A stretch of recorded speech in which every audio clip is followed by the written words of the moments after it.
Bonjour à tous et à toutes, ravi d'être là cet après-midi. Je m'appelle Alexandre Ayvé-Cornec, je fais partie des équipes avant-vente chez Veeam, et donc plus particulièrement en charge sur l'offre Kasten, qui est évidemment comme focus d'apporter des services de protection sur les environnements Kubernetes.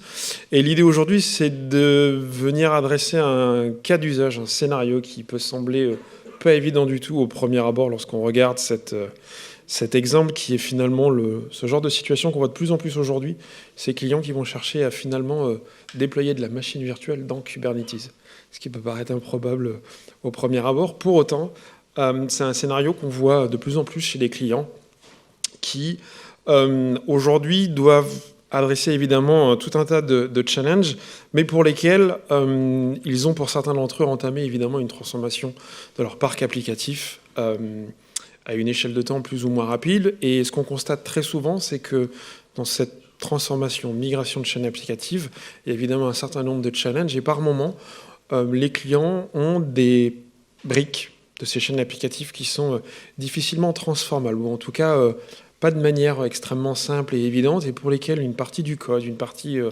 de ces stacks applicatifs reste au format machine virtuelle, plus ou moins longtemps. Et malgré ces difficultés, ils ont quand même souvent implémenté dans leurs entreprises une très forte stratégie, une très forte volonté en tout cas d'adopter Kubernetes. Et l'idée, c'est de se dire finalement comment est-ce que je peux faire lorsque une partie de mon parc applicatif va être relativement simplement, sans trop de douleur, transformable en microservices et donc déployable sur des environnements Kube, alors que pour autant, certains composants de mes applications vont devoir rester sur un format de machine virtuelle. Sur un format de machine virtuelle pour un temps certain. Alors certains clients vont décider de continuer à faire vivre en parallèle une plateforme complètement containerisée sur de l'orchestrateur Kube et de l'autre côté une infrastructure plus adaptée pour faire tourner de la machine virtuelle. Mais on rencontre certains clients qui, soit pour des raisons financières, soit pour des raisons techniques, veulent impérativement essayer de consolider ces deux types de workload au sein d'une même infrastructure. Et dans ce cadre-là, ils vont évidemment chercher à privilégier comme première infrastructure ces infrastructures Kubernetes pour pouvoir ne serait-ce que disposer d'une seule API et d'une seule méthode de gestion d'infrastructure. On va le formuler comme ça. Et, ou alors certains clients qui, pour des raisons de marché financière ou de stratégie interne, souhaitent faire évoluer une partie de leur IT. Et donc, in fine, on se retrouve avec parfois certains challenges qui va être de finalement gérer de la VM à côté du container et dans le meilleur des mondes, finalement n'avoir qu'une API Kube à gérer pour ces deux types de workload.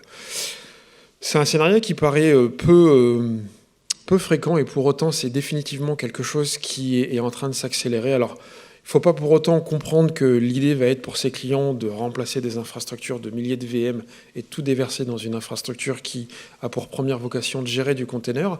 Pour autant, ça va être un moyen de trouver une solution de contournement et de permettre à ces clients de continuer à avancer dans la transfo de leurs infra et notamment dans la transfo de leurs applications. Et donc le moyen pour atteindre cet objectif va être pour pas mal d'entre eux d'aller vers la partie KubeVirt implémentée d'une manière ou d'une autre, quelle que soit la distribution Kubernetes qui va être utilisée chez les clients. Mais un pattern qu'on va retrouver très régulièrement sont des clients qui vont aller davantage vers de l'OpenShift et qui vont chercher à consolider, avec toutes les capacités de cette plateforme, de consolider et de rassembler ces deux types de workload. Et donc, il y a certaines solutions sur le marché, dont la nôtre, qui vont permettre à nos clients de traiter exactement de la même manière. La manière de gérer, protéger des applications toujours basées sur un format de machine virtuelle et évidemment des applications qui vont être déjà transformées sous forme de microservices, que ce soit des applications stateless ou des applications stateful. Dans les deux cas, l'idée est d'apporter un process unique et de gérer de manière complètement transparente et équivalente ces deux types de ressources. Cette transformation, elle est également possible parce que les infrastructures et les services embarqués dans Kubernetes ou les services gravitant autour de Kubernetes permettent également d'aller améliorer toute la manière dont on va gérer ses besoins relatifs au stockage, notamment lorsqu'il s'agit de déverser de la VM dans des infracubes. Et on voit forcément évoluer au fil du temps toute cette partie CSI Driver, toute l'arrivée des volumes snapshot class, tous ces éléments qui permettent de commencer à gérer de manière propre et industrialisée ces besoins autour de la gestion de stockage persistant dans le monde de Kubernetes. Et on constate également que l'histoire va dans ce sens-là également.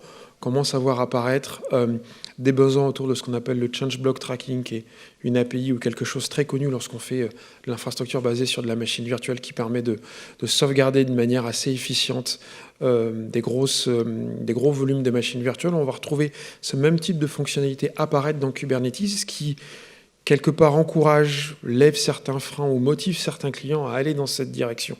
Donc encore une fois, on est sur évidemment quelque chose qui est relativement spécifique, qui ne représente pas un cas d'usage qu'on va retrouver systématiquement chez tous les clients, mais c'est le genre d'anecdote qu'on retrouve de plus en plus et qui permettent aux clients de lever certains freins à l'adoption et le déploiement un peu plus massif de Kubernetes en production. Et on voit ces clients avancer dans ce sens-là. Quand on va venir combiner, comme je disais tout à l'heure, deux solutions que peuvent être OpenShift et Kasten, l'idée étant vraiment d'aller rendre ce processus le plus transparent possible et de limiter les efforts en termes opérationnels lorsqu'il s'agit de traiter ces deux workloads. Donc aujourd'hui, on aboutit à ce type de résultat. Et l'idée ici est de vous montrer un exemple. Évidemment, c'est un scénario d'implémentation, mais ou pas. Vous n'aurez pas la démo. Du coup, il faudra passer sur notre stand dans l'après-midi si ce sujet vous intéresse.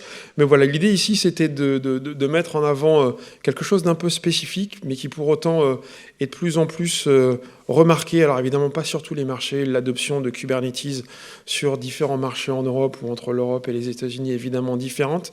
Mais on voit d'énormes clients, soit du secteur public, du secteur privé sur des scénarios, par exemple, de systèmes embarqués, ou des clients qui, sur certains marchés, n'ont pas forcément opéré une transition d'une infrastructure plutôt physique vers de la machine virtuelle. On voit certains marchés qui vont complètement faire le shift de l'adoption de la machine virtuelle et qui vont basculer très très vite sur l'adoption de microservices et d'environnement Kubernetes.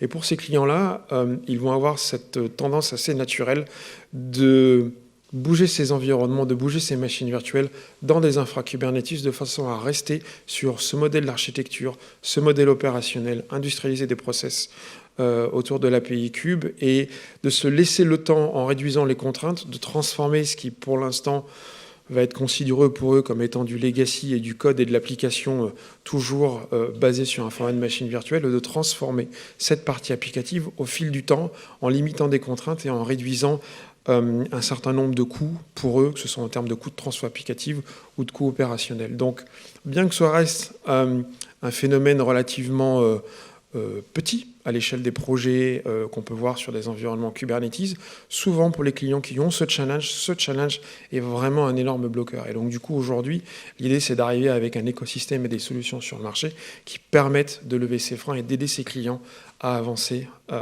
dans leur chemin de transformation. On arrive quasiment à la fin de la session. Si vous avez des questions, n'hésitez pas à passer sur le stand de Kasten. Avec plaisir, on pourra rentrer davantage sur le détail et le cas échéant, vous proposer également une démonstration. Merci à vous et bon après-midi.